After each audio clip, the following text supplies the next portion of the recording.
back to my channel and welcome back to another Sims 4 speed build. So in this video I am continuing my Fill the World series where I build houses, or in this case a building, on each of the empty lots in all of EA's worlds.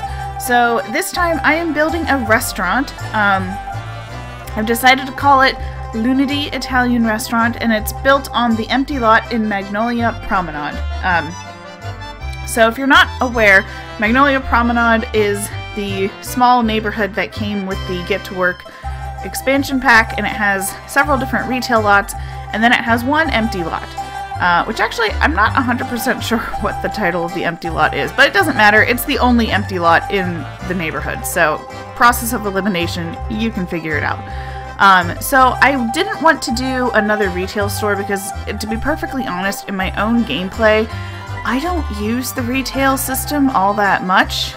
I think it's a little pointless, like unless you're using it for like gameplay, like owning a store is one thing, but I never have my Sims go out shopping and visiting stores because why would they do that and have to sit through a loading screen when I can just get all the exact same items from the catalog myself and not have to deal with that. So I decided that a restaurant would be a lot more useful and, you know, a little bit more fun. Plus, like, there isn't really a world that came with Dine Out, so there isn't really a world dedicated to restaurants. And personally, one of my, like, typical things that I end up doing a lot of times in my gameplay is I tear down all of the stores in Magnolia Promenade and I replace them with restaurants. So there's that.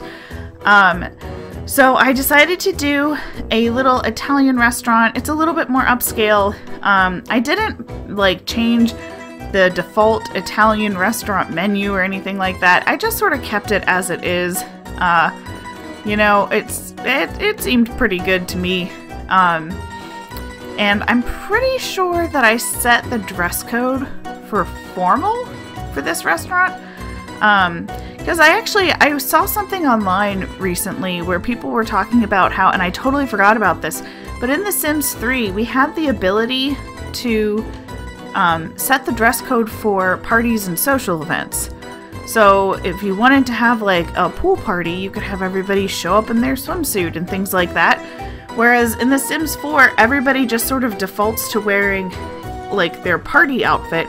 Or if it's like a spooky party, they'll wear a Halloween costume or something like that. But I didn't really get, I don't know. I was thinking about this. I was like, I kind of miss having that option because, like, you know, sometimes you want a birthday party to be a little bit more casual, or you want people to wear formal wear.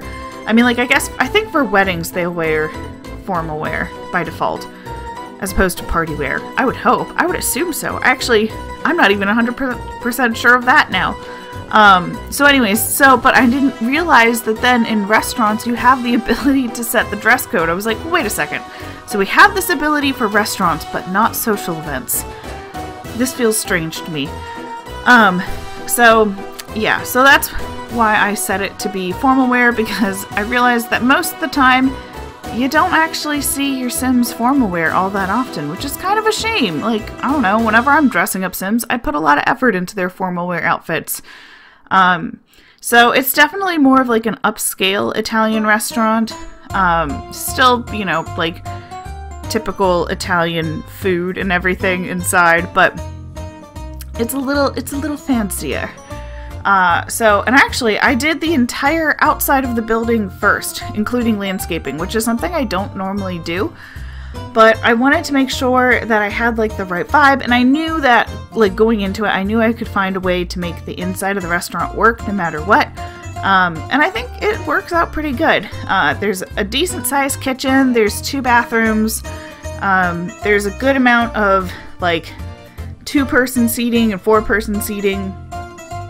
There's 1 6-person table and 1 8-person table. So on the off chance that your Sims are here with a large group of people, there should be plenty of space for them to find a spot to sit, I would assume. As long as the waiters, or I guess the hostess rather, doesn't do something silly and place like a 2-person group at one of the 8-person, or the 1 8-person table, you should be okay. Also, I do have to apologize if I keep having to like stop. I'm dealing right now when I'm pre-recording right now because I'm on maternity leave. As I'm pre-recording this, I'm having a lot of like shortness of breath because I just ate dinner. And one thing that they don't really tell you too much about when you're like first pregnant is that as you eat, baby is there. So like the amount of space that I have for my stomach to expand as I'm eating food is greatly reduced. Like because there's a baby there. So like that whole like eating for two concept, yeah, it's a total lie because you don't have the room in your stomach to actually eat for two. It's not something that can even be done. But so I had a large dinner and so now I'm having a hard time breathing. So if there's a lot of like weird gaspy pauses, that's what that is. Speaking of pregnancy, here's the bar. I really like how this bar area turned out. I don't know why. I always have the hardest time finding in the catalog, like, where the various, like, behind the bar shelving units are. And that one was the first one that I found, and I liked it, and it works well, so we went with it. I also, in the little entry area here, put a closet, you know, just in case. I like having closets in my community lots. I think it's very handy because then if you have a sim that you like on the fly want to give a makeover to, like, you know, another sim or something, it's very easy to do, and it's honestly, it's realistic. A lot of places have closets like by the entrance and stuff. Or, you know, if you just need a quick spot to woohoo, there's that too. I mean, like, hey, I'm not here to judge. So I liked having a bar here. I don't know. I've built quite a few restaurants in The Sims 4 in my day. I don't know. I like restaurants in general. I think they're fun to build. They're fun to go to in real life and in the game. But I don't know that I've actually ever built a restaurant with a bar in it. So this is a first. Also, I had the hardest time getting these L-shaped booths to attach properly to the tables. Like, I tried placing the booth first and then the tables and it wouldn't attach. So then I had to place the tables and bring the booth to the table and then bring the whole unit back together over to the right placement that I wanted. I was like, why? Who designed it to work this way? Like, that doesn't even make sense to me. So at this point, I'm still trying to figure out where I want to place all the various size tables. I generally know, like, what vibe I'm going for. I also, in general, when I'm doing restaurants, I like to try to have, like, one 8-person table, and then maybe, like, 1 or 2 6-person tables, and then the rest be smaller tables, because, like, in gameplay, for one thing, if you're running the restaurant, having lots of large groups at one time is very overwhelming, I think, like, if you're owning the restaurant. And, you know, most of the time if you're going out, you're probably not going out with, like, a huge group, but on the off chance that you are, I want to accommodate everyone. So this front room, there's a few 4-person tables, and then there's kind of like this weird hallway type area in between the bar and the, like, bathrooms in the kitchen. And so those all are the tall bar height tables, because it's sort of meant to be, like, more part of the bar area than it is the actual dining room. But there's a couple of 2-person tables and 1 4-person table. So it's a little bit more informal there, but still very classy, very nice. So at this point, I went with a red color scheme because I had a really hard time finding window coverings for the windows that I liked, which is a common issue I found in The Sims 4. I don't know. I miss the color wheel from The Sims 3 so much. Like, it just would make things so much easier. And I know, like, we can't have, like, the full, like, patterns and everything. I don't even care about that. I just want to change the colors of things. That's all. So for each of the different rooms, I went with, like, a different art scheme, I guess you could say. This front room kind of struggled with at first, but eventually I just used the paintings from the Cats and Dogs expansion pack that have, like, a few different variations. The bar area has the variations of the painting that came with the Get Famous expansion pack, and then the area with the 6-person table has those, like, long vertical banners that I think came with City Living. I use those all the time. I feel like we don't have enough paintings that are, like, long and skinny like that. We could use some more, like, more portrait-sized paintings, or even long, skinny banner, things like that. I would be totally on board with that. So then this large room with the 8-person table, I used paintings from Dine Out and some plants and like that random vase and just sort of all sorts of decorations. And then, what was I doing here? I think I was just trying to find like different decorations to kind of like liven up the place a little bit. It's a little bit barren still at this point. It looks a lot better, I think, once you get like the decorations on the tables, and then I also go through and I put rugs underneath all the tables. I think that helps warm it up a little bit, because right now it just looks it's a little sterile looking to me. Actually, I read a really interesting article a couple of weeks ago. So I follow the blog McMansion Hell, which, if you have any sort of interest in like architecture, especially residential architecture, I highly recommend it. It's hilariously funny.